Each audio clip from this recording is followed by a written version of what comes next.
Hola, buenas noches a todos, bienvenidos de nuevo a este pequeño rincón del cinéfilo.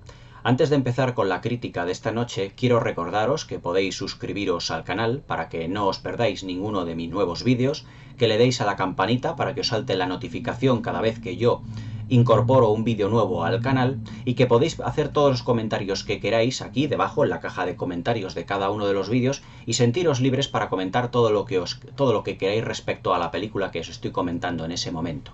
Sin más dilación, vamos a pasar con la crítica ya de esta noche.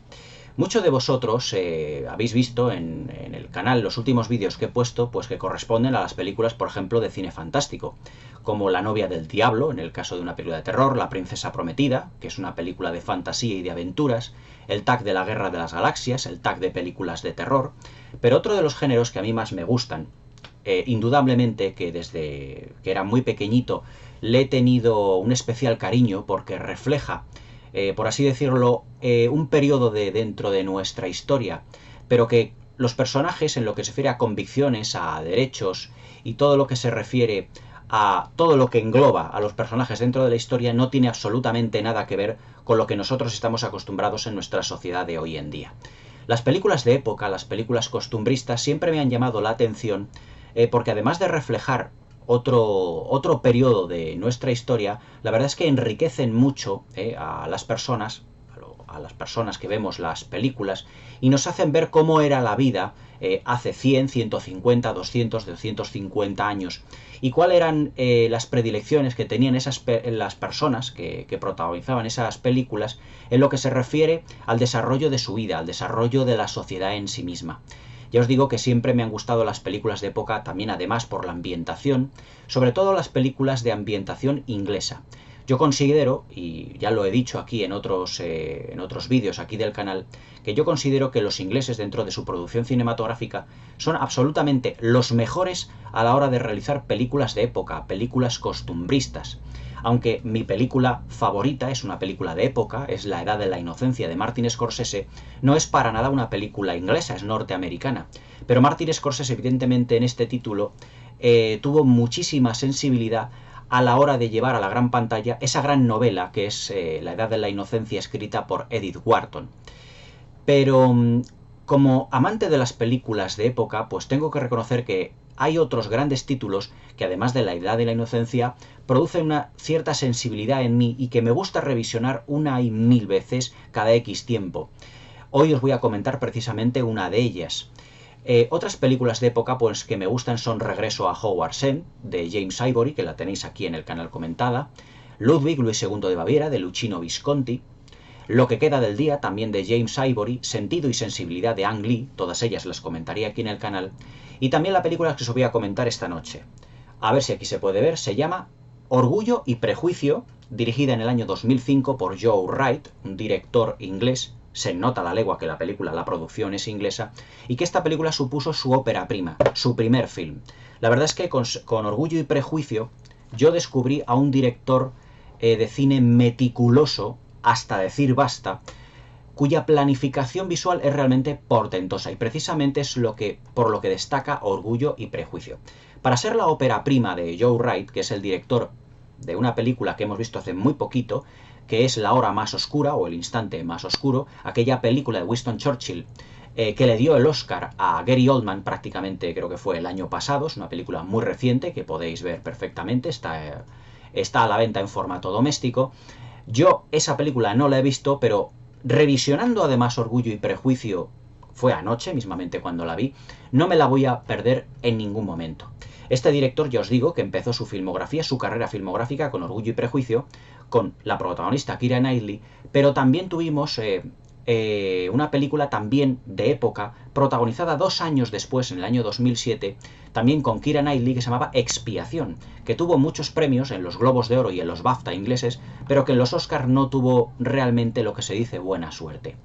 Se puede decir, yo digo, con Orgullo y Prejuicio, que Joe Wright destaca como un gran director de actores, de puesta en escena, de movimientos muy sutiles de la cámara, pero sobre todo un director que sabe recrear una época a base de imágenes con una meticulosidad y con una elegancia que yo pocas veces he visto precisamente en el Hollywood actual o en las producciones británicas de la época. Yo creo que Joe Wright es un grandísimo director que tendría que tener un más amplio reconocimiento dentro de lo que es su carrera, porque es un director que realmente trata a los actores y a la puesta en escena como muy poquitos directores hoy en día lo hacen. Yo creo que con el tiempo Joe Wright se transformará poco a poco en el gran cineasta que yo creo que los cinéfilos demandamos de sus productos. Y con Orgullo y Prejuicio nos dio una película que está planificada desde el primer hasta el último fotograma, con una gran meticulosidad, y os digo, con una gran elegancia, pero eso sí, con un amor hacia el trabajo que se nota además en cada plano. Nada en esta película está absolutamente dejado al azar, sino que todo está planificado hasta el último momento, hasta el último detalle, en todos los planos detalle que tiene, en los planos secuencia, en las fotografías, en los planos estáticos, los planos sostenidos, mantenidos, que luego en la parte técnica, cuando os hable, realmente nos encontramos ante un espectáculo visual y también auditivo, porque la banda sonora no tiene en absoluto desperdicio, con una película de las que ya se hacen poquitas. Pero yo creo que Joe Wright viene a sustituir en el imaginario colectivo a directores como, por ejemplo, como James Ivory, que ha sido un especialista en el cine de época, con obras maestras como Regreso a Hogwarts End, con Lo que queda del día, con Una habitación con vistas, con Maurice, todas aquellas películas que la verdad es nos dieron una meticulosidad fantástica en lo que es la recreación de una época en concreto. En las películas de James Ivory, en la época victoriana. 1870, 1890, 1860 aproximadamente. Con Orgullo y Prejuicio nos encontramos con una película que es una adaptación totalmente directa de una novela de Jane Austen. Si no conocéis a Jane Austen, yo narrativamente no la conozco, solo he visto películas que son adaptaciones suyas, nos encontramos con una de las escritoras más importantes de la literatura, precisamente británica, del siglo XVIII. Jane Austen era una escritora que pertenecía a la clase alta, inglesa, ya os digo, aproximadamente mediados finales del siglo XVIII, que escribió muy poquitas novelas, pero que su primera novela la escribió con 21 años, y es precisamente Orgullo y Prejuicio, que es una de sus novelas, por así decirlo, más destacadas, se puede decir. Bueno, perdón, no fue la primera novela, pero sí que se puede decir, en lo que quería decir, que es una de las más destacadas, si no está considerada por la crítica británica como su obra maestra narrativamente hablando. La responsabilidad que tenía Joe Wright a la hora de poder llevar esta película a gran pantalla evidentemente era muy grande, porque nos encontramos con una escritora británica que tiene mucho prestigio. Por lo tanto, teníamos que encontrar, o el equipo técnico y artístico de la película, tenía que encontrar un elenco de actores, un guionista para la adaptación y todo ello, y sobre todo un director que sintiera auténtico amor y auténtico apego a la novela de Jane Austen, o por lo menos al trabajo de Jane Austen en lo que se refiere a la adaptación directa de esta novela. De Orgullo y Prejuicio hemos visto ya una serie de versiones, creo que hay una en los años 40, en 1940, 41, no me hagáis mucho caso, de la misma novela. Y luego en 1995 la BBC, la cadena inglesa, realizó una adaptación en el que el protagonista masculino está interpretado por, si mal no recuerdo, por Colin Firth, y la que la crítica considera que es la mejor adaptación. Yo esta versión, que es por lo visto una miniserie para televisión, no la he visto, solo he visto esta película de Joe Wright. Pero sinceramente, si dicen que es la mejor, estaríamos ante una obra maestra absoluta, porque la verdad es que la película Orgullo y Prejuicio de Joe Wright es una película sobresaliente. En conjunto es una película notable que tiene algunos pequeños problemas que ahora os voy a comentar, a nivel interpretativo, no al nivel narrativo, a nivel interpretativo y al nivel de montaje. Pero en lo que se refiere a lo que es la puesta en escena, la fotografía, la mayoría de interpretaciones, la adaptación del guión, la verdad es que es sobresaliente desde todos los aspectos en el que se la mire. Para el elenco de protagonistas de esta película, pues tenían que buscar a una serie de actores que dieran la talla, la mayoría de ellos británicos, evidentemente, y que también sintiera un gran apego por los personajes de Jane Austen. Jane Austen, como escritora de aquella época, estamos hablando de la época romántica, se fija mucho en los personajes femeninos y en los sentimientos y en la psicología de todos ellos. Con esta película, la adaptación, lo que es la novela, nos encontramos con una familia muy de la época que tiene 5 hijas. Pero que la máxima preocupación que tienen los padres y sobre todo la madre es que esas 5 hijas estén casadas. Hay que tener en cuenta lo siguiente, como os he dicho anteriormente. Hay que meternos en la psicología de los personajes de aquella época. Estamos hablando del siglo XVIII, estamos hablando de hace más de 200 años. Entonces, claro, la sociedad no era ni muchísimo menos como la de ahora. En aquella época, lo que se aspiraba, más o menos, de las mujeres de la clase media era encontrar un marido de clase alta que las pudiera mantener por el resto de sus días. Más se basaba muchas veces en el interés económico que en el amor. Pero como la esperanza de vida era muy corta, la propia Jane Austen murió a los 41 años, a mi edad, y yo me considero un adulto joven, por así decirlo. Evidentemente lo que estamos buscando es penetrar en la psicología de esos personajes y realmente comprenderlos. Pero Jane Austen lo que hace preponderar precisamente en su novela son los sentimientos y el amor. En aquella época, como la esperanza de vida era muy corta, ya os digo, falleció con 41 años y Jane Austen era de clase alta, es decir, que tenía mucho acceso a tratamientos médicos, estamos viendo que las niñas las chicas jóvenes con 14, 15, 16 años ya se tenían que casar, porque la vida era muy corta. Es decir, la gente que llegaba a una determinada edad, como los 50, 55 años, ya se consideran auténticamente ancianos y no duraban mucho tiempo más. Acordaos, o sea, tened en cuenta que estábamos en una sociedad donde no tenían los avances tecnológicos que ahora, estamos hablando hace más de 200 años. Entonces, en aquella época en Inglaterra, la humedad, el frío, las enfermedades, el tifus, la tuberculosis, estaban al cabo de la calle. Y con un simple catarro, con una simple gripe, la gente se podía morir. Se le complicaba el catarro, se complicaba la gripe y se transformaba en bronquitis, en neumonía y prácticamente podían morir. Por lo tanto, cuando se llevaba a joven, 14, 13, 15, 16 años, la gente ya se quería casar. Era un modo de ver la vida completamente distinto. Y entendiendo ello, entendiendo este concepto, vamos a entender a los personajes de la película.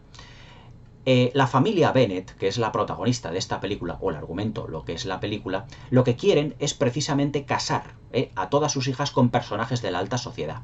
La madre, interpretada por Brenda Blethyn, uno de los personajes un poco más abigarrados y más histriónicos de la película, y aquí yo creo que es uno de los puntos flojos que tiene, lo que está más preocupada es que sus hijas no se casen por sentimientos o por amor, sino que se casen por superarse en la posición social.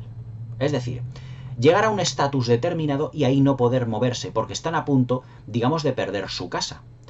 ¿Por qué están a punto de perder su casa? Porque toda la descendencia que ha tenido esta familia han sido hijas.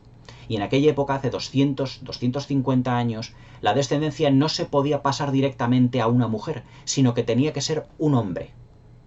Por lo tanto, la finca, la casa donde vive esta familia, no pasaría a ninguna de las hijas, sino que pasaría directamente, por ejemplo, a un primo del marido, a un primo de la mujer del matrimonio, pero siempre que fuera hombre, pero nunca que fuera mujer. Por lo tanto, también hay ahí la preocupación de la madre en casarle, por ejemplo, a una de sus hijas con uno de los primos, precisamente, de su marido, del marido de Brenda Blethyn, que es Donald Sutherland, que luego hablaremos de él, para que puedan mantener la casa y que, por lo tanto, no se pierda, en ese sentido.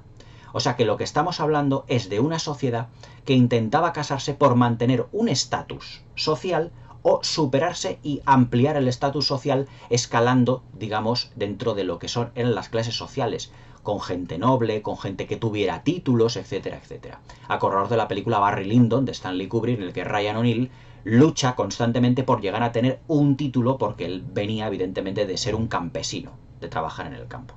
Pues aquí pasa prácticamente lo mismo. La gente lucha precisamente por casar a sus hijas, en este caso, la familia casar a sus hijas, con una persona de un estatus muchísimo más alto para mantenerlo o para superarse en la sociedad y no perder todos aquellos bienes que tienen.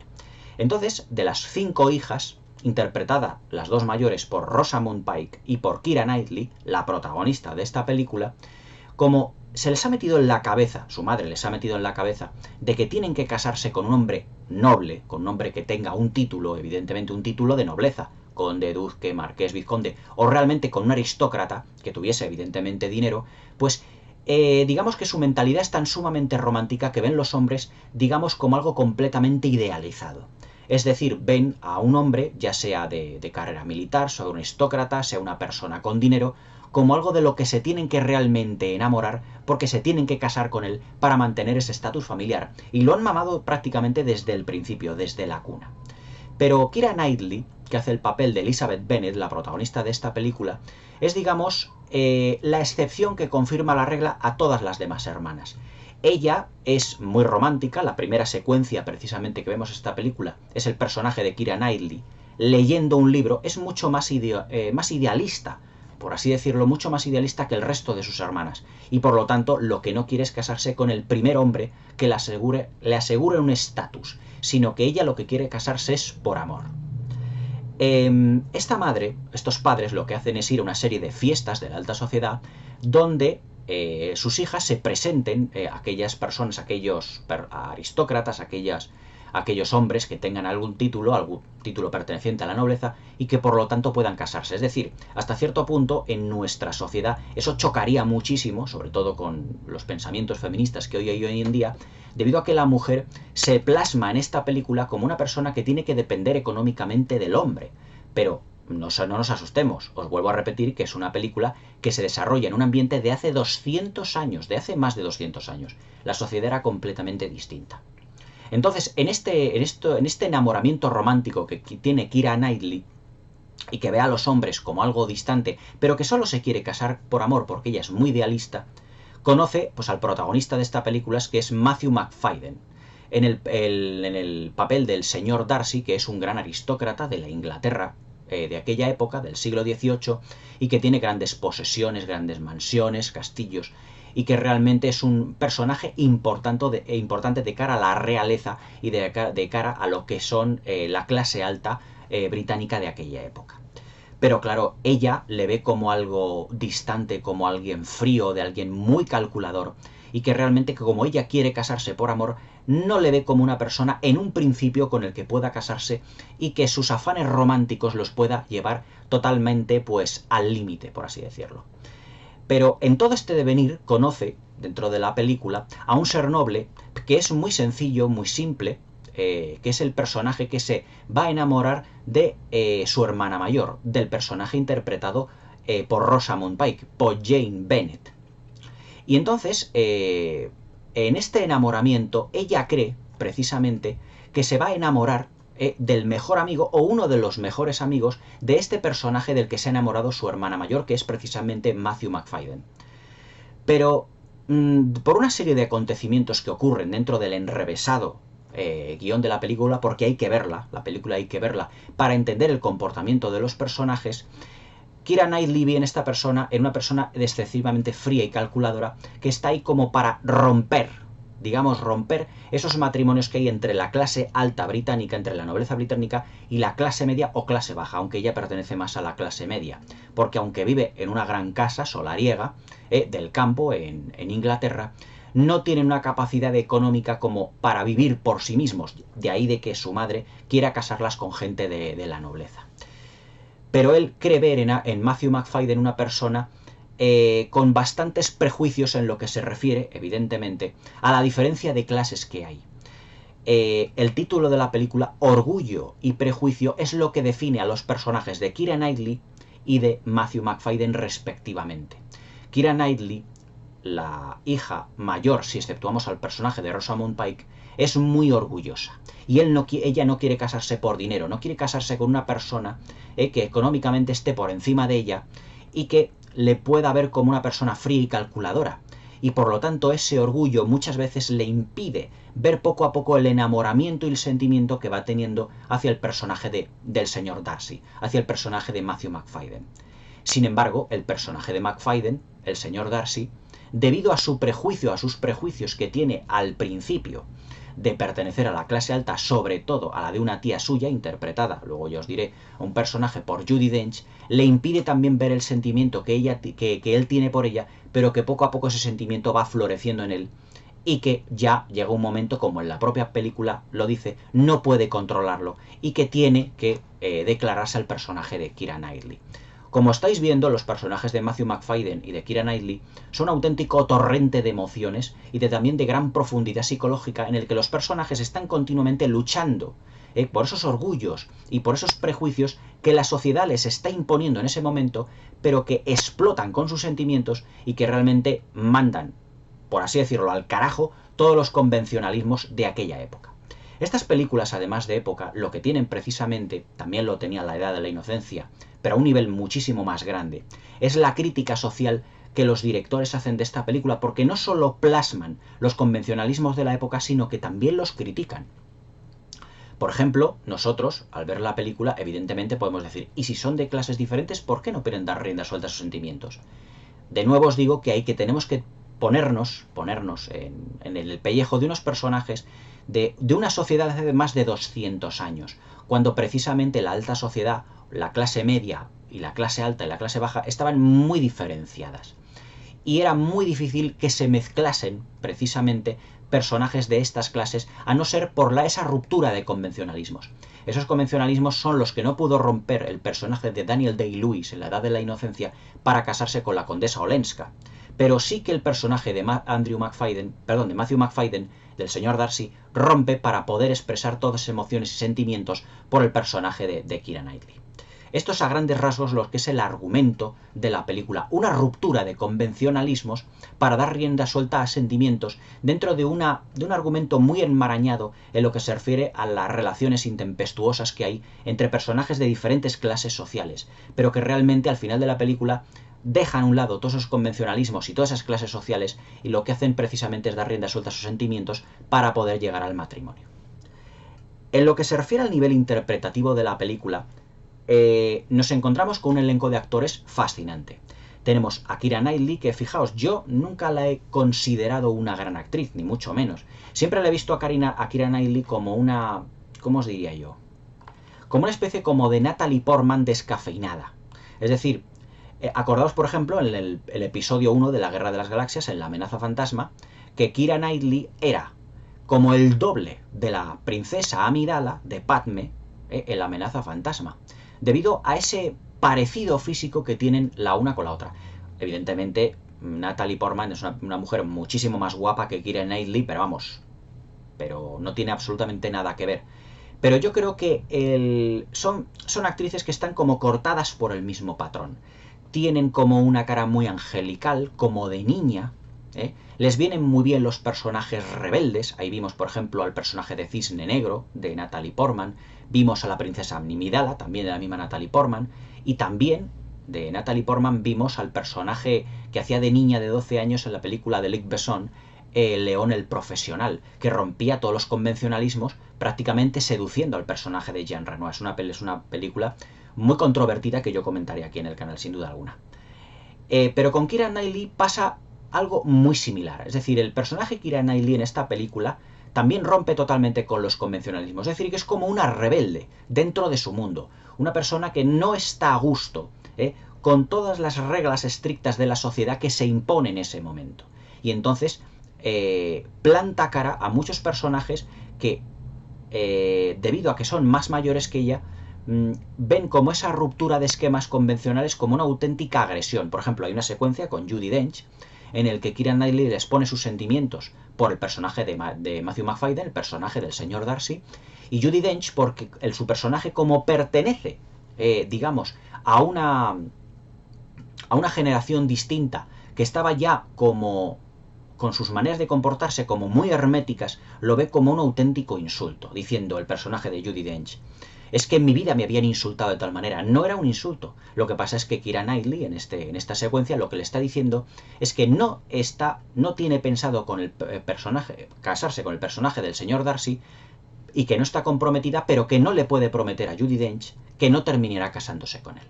Entonces el personaje de Judi Dench ve en ese matrimonio entre un personaje aristócrata, que es Matthew Macfadyen, y el personaje de Keira Knightley, que es de clase media, pero para ella evidentemente de clase muchísimo más baja, como una afrenta a todo lo que el mundo representa, el mundo de esa clase alta de hace 200 años representaba.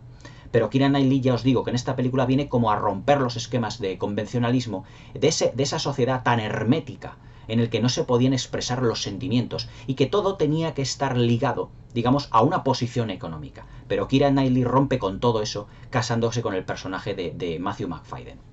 El personaje de McFadden, además, pues evidentemente el señor Darcy está también muy mimetizado con ese entorno de alta sociedad británica, pero que al final no puede más que dar rienda suelta a sus sentimientos y terminar proponiéndole matrimonio al personaje de Keira Knightley. Y esto es lo que es esencialmente la película, a grandes rasgos. Es una gran historia de amor, pero un gran arco, digamos, dramático de los dos personajes principales, de Keira Knightley y de Matthew Macfadyen, en el que rompen con los esquemas narrativos inconvencionales de su época, con ese hermetismo que tienen de hace 200 años, y que deciden, digamos, desafiar pues a todas las clases, tanto media como alta en ese momento, y además ligados por ese sentimiento tan fuerte que les une en todo momento en la película.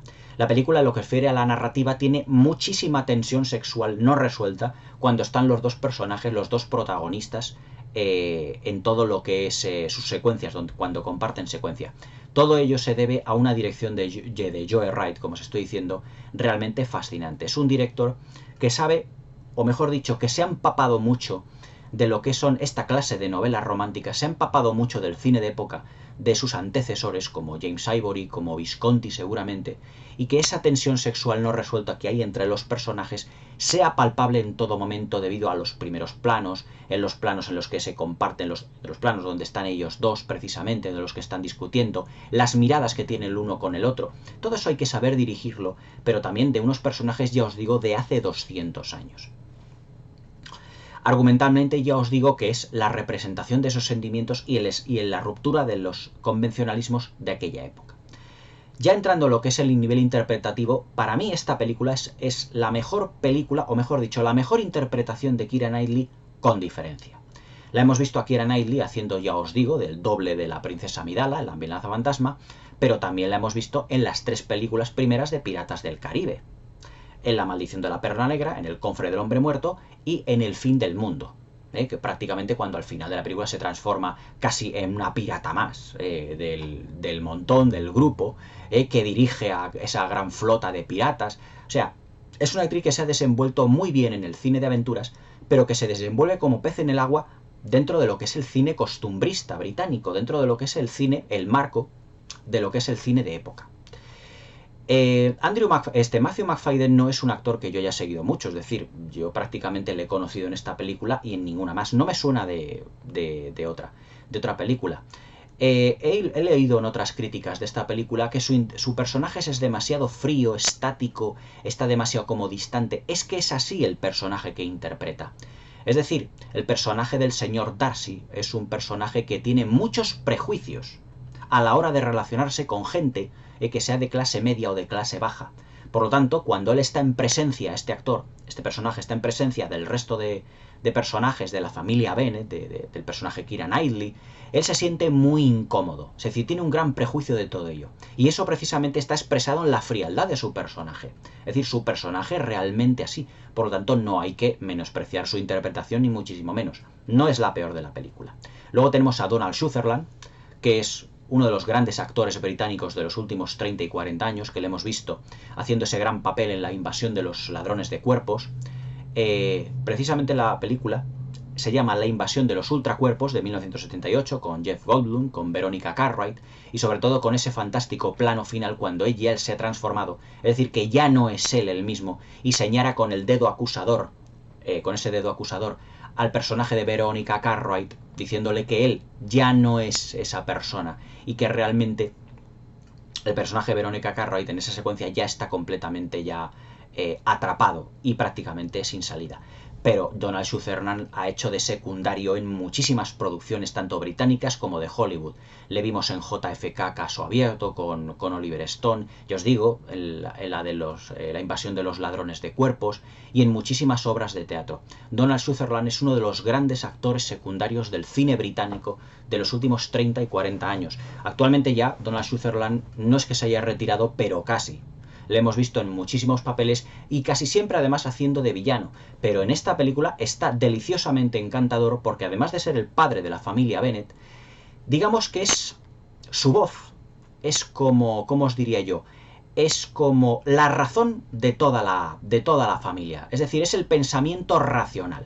Si Brenda Blethyn, que es la madre, es la que quiere casar a sus hijas por un estatus económico, el padre es precisamente el que no quiere que se casen sus hijas para mantener un estatus económico, sino que se quieren que se casen por amor.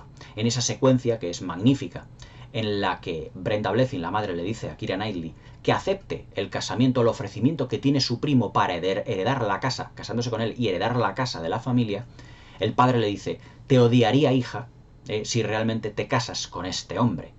Si no te casas, te odiará tu madre y no te hablará. Pero si te casas con él, el que te retirará la palabra seré yo. Como diciendo, es que no debes hacer nada aquello por lo que no te guíes por sus sentimientos. Y es precisamente, al final de la película, el padre el que le da el visto bueno por el casamiento y el enamoramiento que ella tiene, porque ve los sentimientos florecer en su hija. Es realmente fantástico el plano final de la película cuando él llora de felicidad porque su hija lo ha pasado realmente mal con ese primo suyo que ha querido casarse por interés con ella, pero que el padre, con un profundo sentimiento hacia sus hijas, le dicen que no se casen por dinero, sino que se casen por amor y por sentimientos. Magnífico el plano de Donna Sutherland en ese aspecto. Donna Sutherland en esta película, yo os digo que su interpretación es muy contenida y que es el pensamiento racional, es la voz de la razón realmente de todos los personajes de sus hijas, de sus cinco hijas. Brenda Blethyn, que es la que hace el papel de la madre, digamos que bajo mi punto de vista es el personaje más histriónico de la película.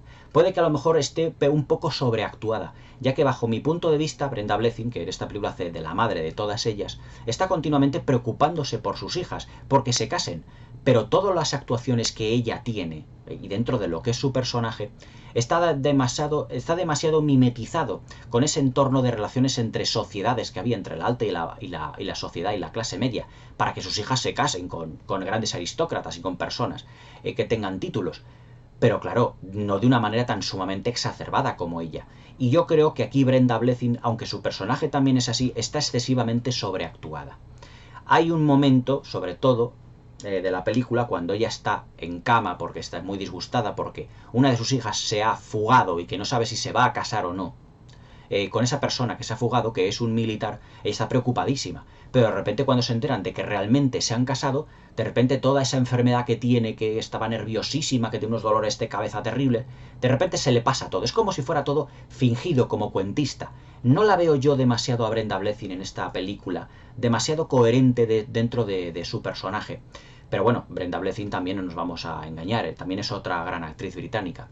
Y luego también tenemos a Rosamund Pike, que la vimos además haciendo de Chica Bond en 007 con Pierce Brosnan en la película Muere otro día. Rosamund Pike es una actriz que se ha granjeado ya el respeto de la crítica, sobre todo en aquella maravillosa interpretación que se llamaba Perdida de David Fincher, por la que estuvo nominada al Oscar y que hace un papel realmente impresionante. En esta película no se luce excesivamente porque la protagonista es Keira Knightley, pero el tiempo ha dado la razón a Rosamund Pike y se ha convertido en una actriz realmente magnífica. Además, poseedora de una belleza muy británica, muy blanca de piel, ella muy rubia. Es la hermana mayor de todo el conjunto de las 5 hermanas de la familia Bennet y es la que necesita que la tengan que casar para que ya su madre se quede un poco tranquila. Aunque ella no es tan, digamos, tan apasionada, no lo vive de una manera tan apasionada como el personaje de Keira Knightley, porque no es tan idealista como ella. Ella se conforma con tener sentimientos al que puede ser su marido y que realmente sufre cuando el personaje que se va a casar con ella, que ahora no me acuerdo el nombre del actor, un actor pelirrojo, el personaje que se va a casar con ella, que es además también un aristócrata, una persona que tiene titulación y que pertenece a la clase alta, precisamente por influencias del señor Darcy, ahí la razón del odio del personaje Keira Knightley hacia él, decide no casarse con ella. Ella se lo toma realmente como diciendo, bueno, pues ya otro vendrá. Aunque para ella la procesión, digamos, va por dentro. Y cuando se entera de que su prometido va a volver precisamente a la ciudad donde ella vive, el sentimiento vuelve a renacer. Y cuando ya se le declara, prácticamente al final de la película, ella llora con una gran sinceridad. En esa secuencia se ve a una actriz, porque se ve que no son lágrimas puestas, digamos, ahí por este liquidito que se dan los actores y las actrices para llorar, sino que se la ve que llora realmente con sentimiento. Rosamund Pike también es una actriz británica y como tal tiene una calidad interpretativa realmente fuera de toda duda. Dentro de los secundarios tenemos, por ejemplo, una grata sorpresa, por lo menos para mí, que es Penélope Wilton, que es una de las, ¿cómo os lo diría? Es una de las familiares del personaje de Brenda Blethyn, que va a pasar Keira Knightley una temporada con ella y que hace como de puente precisamente para tener más relación con el personaje del señor Darcy. A Penélope Wilton, creo que Penélope Wilton sí la vimos en la serie aquí en televisión en Downton Abbey, que es otra serie también de época inglesa, que tengo que comentarla porque es una serie magnífica por temporadas, que es realmente fabulosa. Además que ahora en septiembre se va a estrenar una película que va a poner colofón a la serie de Downton Abbey. Pero ya os digo, en el apartado interpretativo realmente es muy notable, pero yo creo que ese histrionismo un poco por parte del personaje de Brenda Blethyn, yo creo que da un poco al traste con la interpretación contenida tanto de Donald Sutherland como de Matthew Macfadyen, de Rosamund Pike y de Keira Knightley. Digamos que es un poco la que desborda todo ello y que está un poco en desconsonancia con el resto de interpretaciones de la película.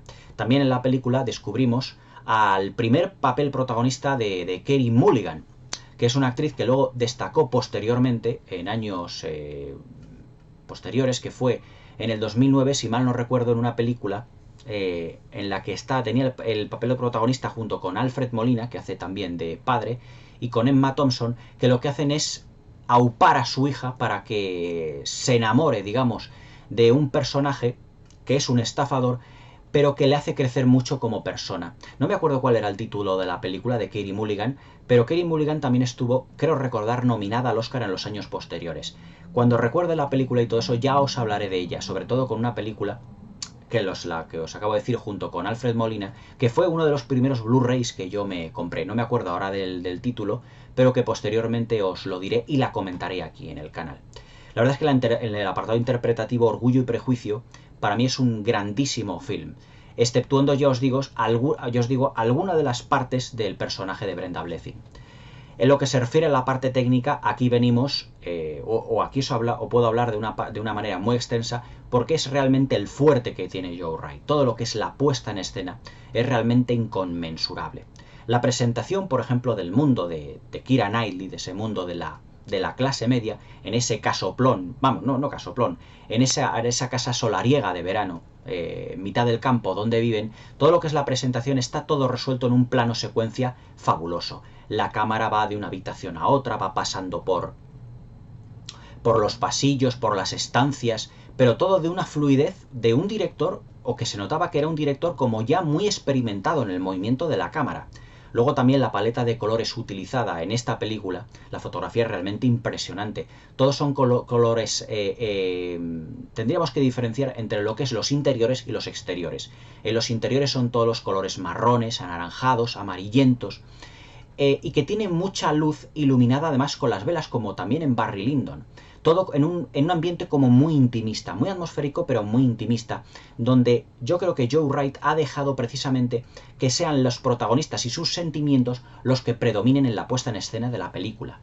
No quiere hacer Joe Wright la típica película de época donde tenga unos decorados bárbaros, magníficos, un diseño de producción exacerbado, ni muchísimo menos, aunque esta película lo es. Pero Joe Wright no se recrea en exceso en todo ello, no quiere subrayar tanto lo que es la dirección artística de la película, ni muchísimo menos, sino que quiere que la dirección artística, los decorados, sus movimientos de cámaras, la luz, lo que son los juegos de luces, lo que son los colores, sean un complemento más para contar la historia.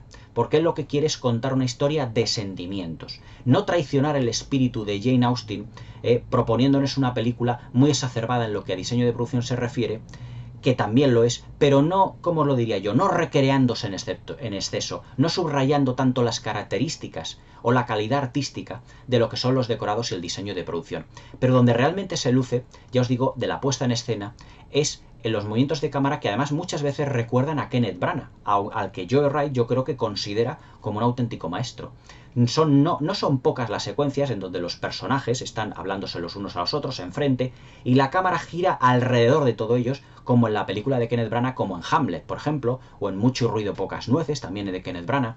Es decir, es como si Joe Wright quisiera homenajear o plagiar o copiar a Kenneth Branagh en eso. Yo creo que Joe Wright tiene que crear su propio estilo visual sin tener que fijarse en sus antecesores.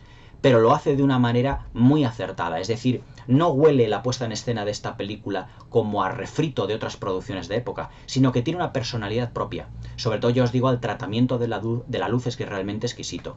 Hay encuadres que son un auténtico cuadro. La verdad es que la película destaca por una belleza pictórica impresionante. Si os habéis fijado muchas veces en cuadros, por ejemplo, pinturas inglesas del siglo XVIII, la verdad es que todo lo que es la tamización del color, el apastelamiento, pero el protagonismo que tienen los personajes es como si en muchos encuadres, en muchos planos, los personajes es como si tuvieran una luz propia, como si esos sentimientos que estás expresando en la película salieran a la luz y hiciesen relucir al personaje, hiciesen iluminarle. Y luego también todo lo que es la iluminación del decorado la tiene como contrastes lumínicos muy bien estudiados, es decir, no nos encontramos directamente con una película en donde todo esté iluminado en plan Technicolor y veamos el fastuoso diseño de producción. La iluminación es muy sutil en esta película, muy sutil en todo momento.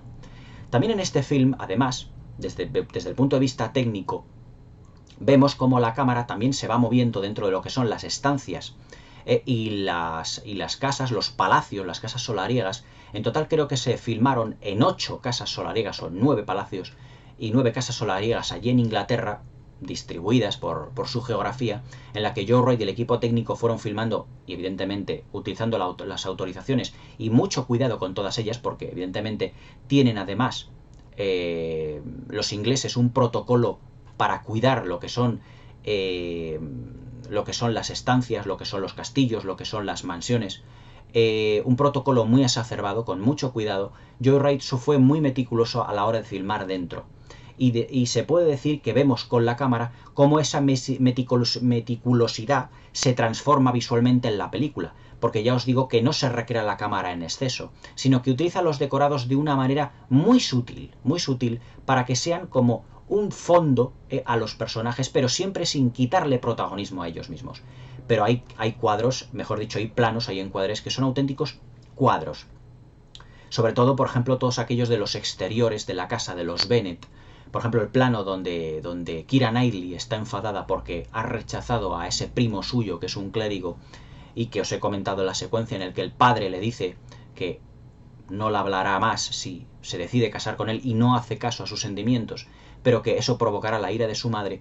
Vemos un plano donde están los 3 personajes, Keira Knightley, Donald Sutherland y Brenda Blethyn, a orillas como de una especie como de lago, que diría Ana de las Tejas Verdes, un lago de aguas refulgentes, porque tiene un brillo como de fantasía, un brillo muy especial. Se ve que Joe Wright es un gran experimentador en lo que a la fotografía se refiere, y vemos paisajes totalmente bucólicos, muy bucólicos, con los árboles grandes protagonistas, el verde de la hierba del campo muy intenso. Es decir, lo que son los exteriores, Joe Wright ha filmado los exteriores de esta película con gran gusto y exquisitez, sobre todo con la paleta de colores que ha elegido, que es como muy bucólica.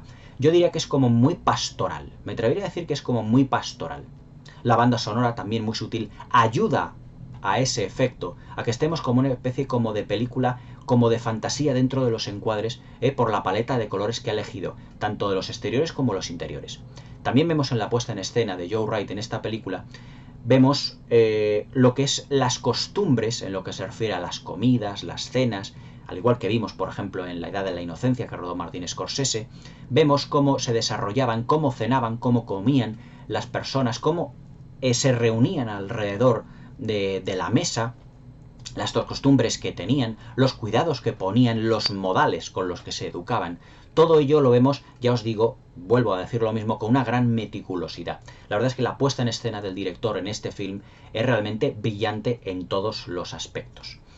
Y ya no solo por la puesta en escena, por la fotografía, por el uso de la banda sonora realmente exquisita. Tengo que decir que el compositor de la banda sonora de esta película no le conozco, tendré que informarme un poquito más de él, pero realmente tiene una banda sonora exquisita en todo momento, exquisita. Y en ningún momento sabe Joe Wright cómo utilizar la banda sonora de una manera que no resulte cargante para el espectador. La banda sonora empieza y acaba en los momentos cumbre del film. Es decir, en ningún momento cuando los personajes estén hablando la banda sonora hace acto de presencia. Sabe calcular muy bien en la puesta en escena Joe Wright cuándo tiene que tener una preponderancia la banda sonora. En los momentos cumbre, en los sustos, en los momentos donde el argumento da un giro inesperado, ahí es donde la banda sonora tiene su especial protagonismo, sin ninguna duda. La verdad es que Orgullo y Prejuicio, en la versión de Joe Wright del 2005, es una pequeña pieza de orfebrería. Nos muestra muchas cosas. Nos muestra la vida costumbrista de la Inglaterra de hace 200 años. La lucha de los prejuicios de las clases sociales entre los personajes. Nos muestra las costumbres que tenían tanto la clase alta como la clase media. Esos grandes bailes, donde las chicas iban a intentar buscar marido que les asegurara un estatus social. Por ejemplo, el personaje de una de las amigas de Keira Knightley, del personaje de Charlotte, es el que luego acepta el casamiento, acepta casarse con el clérigo, el primo precisamente de Keira Knightley, acepta casarse con él porque en una frase muy importante de esta película, que tiene frases muy, muy buenas dentro de lo que es el guión, dice: no todas nosotras podemos permitirnos el lujo de ser románticas. No todas nosotras podemos permitirnos el lujo de ser románticas. Lo que le está diciendo al personaje de Keira Knightley en ese momento es que ella, la chica que se lo dice a Keira Knightley, es de clase baja. Y que una persona que es, por ejemplo, un clérigo, que ya tenían un cierto estatus social, le diga que quiere casarse con ella, no podía dejar ella pasar esa oportunidad de que una persona con cierto de renombre se fijara en una chica de clase baja o de clase media, porque le aseguraba un estatus social y, por lo tanto, una posición económica dentro de lo que un clérigo podía dar de sí, porque un clérigo, un cura, podría llegar pues a tener relaciones sociales también con gente de la clase alta. Por lo tanto, esa chica le dice: yo quiero aprovechar este momento que me da la vida, tengo 27 años, ya soy muy mayor, fijaos, 27 años, pero claro, la esperanza de vida estaba en los 40 y tantos años, ya prácticamente había pasado más de la mitad de su vida, para aquella época, y no podía dejar pasarla en el momento de que ella, pues siendo una chica campesina muy sencilla, un clérigo, una persona de un cierto estatus, viniese a verla. En clara alusión al personaje Keira Knightley, que es como más romántica, como os he dicho anteriormente, es más romántica y no pretende casarse por mantener un estatus social o superarlo, sino que ella quiere casarse por sentimientos. Pero evidentemente ella le dice que no quiere permitirse el lujo de ser romántica, porque para ella el tren a lo mejor va a pasar solo una vez. La verdad es que eso es uno de los más claros ejemplos de lo que representa esta película, en el que hay una lucha de clases, de sentimientos, entre lo que debería de ser casarse por interés, pero para mantener el estatus social, y casarse por amor. Y esos son precisamente los convencionalismos que el personaje de Keira Knightley quiere romper por completo. Orgullo y Prejuicio es una de las películas de época más notables de los últimos tiempos. Puede que en lo que se refiere al montaje que os he dicho al principio de la película, Joe Wright quisiera como ir demasiado rápido al principio de la película. Es decir, la primera media hora de la película va demasiado rápido y se nos proporciona al espectador una información que, si no estamos acostumbrados a las películas de época y todos esos cotilleos que tenían palaciegos, a esa costumbre de estar cuchicheando, de estar... porque las mujeres de la alta sociedad en aquella época, incluso casi ahora de la nuestra, como tenían la vida resuelta, se dedicaban pues eso, a los cotilleos, a los marujeos, a las relaciones incluso incestuosas en muchos momentos, a tener amantes. Y evidentemente no todo el mundo podía permitirse el lujo de poder llevar esa vida porque su estatus social no se lo permitía. Todo eso está aquí en esta película denunciado, plasmado, expuesto para que nosotros saquemos nuestras propias conclusiones. Orgullo y Prejuicio de Joe Wright es una película de época notable, una maravillosa puesta en escena, pero también una película que rompe los esquemas de convencionalismo de aquella época para darnos una producción donde los sentimientos son los auténticos protagonistas, los sentimientos que son los protagonistas de las novelas de Jane Austen, esa escritora británica tan querida en su país de hace más de 200 años, del siglo XVIII. Orgullo y Prejuicio es para mí una de las mejores adaptaciones que ha tenido nunca una novela de Jane Austen en lo que se refiere a calidad cinematográfica. Yo, como no he leído ninguna, no puedo decir si es una buena o mala adaptación, pero en calidad cinematográfica es una adaptación fantástica en lo que se refiere a lo estrictamente cinematográfico. Si algún día leo alguna novela de Jane Austen, más o menos ya os diré si precisamente en las versiones cinematográficas que se han hecho se ha destacado o no y se ha acertado o no con el espíritu de la novela. Pero siendo novelas, digamos, de sentimientos, Esta es una película claramente de sentimientos. Orgullo y Prejuicio es una maravilla de película que a algunos puntos, algunos aspectos no están excesivamente pulidos, pero hay que tener en cuenta que es la ópera prima de su director. Y si ya en esta película ya nos puso una puesta en escena brillante, con movimientos de cámara y con una puesta en escena muy meticulosa, muy mimetizada, y muy consciente de todo el entorno y de las clases sociales y prejuicios que tenía la película, mejor dicho, que tenía la sociedad en aquella época, yo creo que Joe Wright será un director que con el tiempo se irá superando a sí mismo. Cuando vea la película El instante más oscuro, la hora más oscura, de la de Gary Oldman, os haré una crítica de ella, porque yo creo que seguramente será también un gran film.